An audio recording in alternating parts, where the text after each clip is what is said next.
Okay, so I wanted to go over how I allocate our travel cash so that we all have equal amounts of money to spend and it doesn't seem like one person's getting more money than the other. First, I take all our cash and I reallocate it as we go through our trip. So say that week 1, we spend $500 as a family and we have about $2,000 left over. This is how I prep for week 2 spending. So first, I count all the cash up and we have about $1,856 left to spend on our month-long travel. So this is how we make sure that we're not spending all our money at the beginning of the trip and still have some left over for the rest of the trip. First, I've taken the money that we already have set aside for spending on transport, like Ubers, shuttles, and anything that I've already prearranged, maybe an excursion. I know that this is what we need for week 2 spending. So $550 will cover that amount.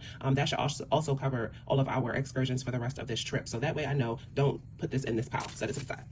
Now, what I did was I already have set aside money and split it up into 3 buckets. Micah, my husband, myself, and Eva. So I had 2 100s left, so I gave one to both of us.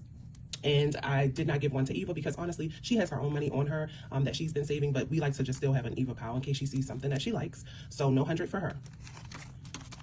Next is the 50s. We had quite a few 50s left over. And so basically I took all of the 50s and I did 1, 2, 3, 1, 2, 3. Now for Eva, I only gave her 150 because again, she's a teenager. She's 13 years old and she just doesn't spend as much as we would for like tips and paying for the meals and things like that. So Micah has quite a few 50s and we actually have this, we should have like the same amount of 50s. So 2, 4, 6,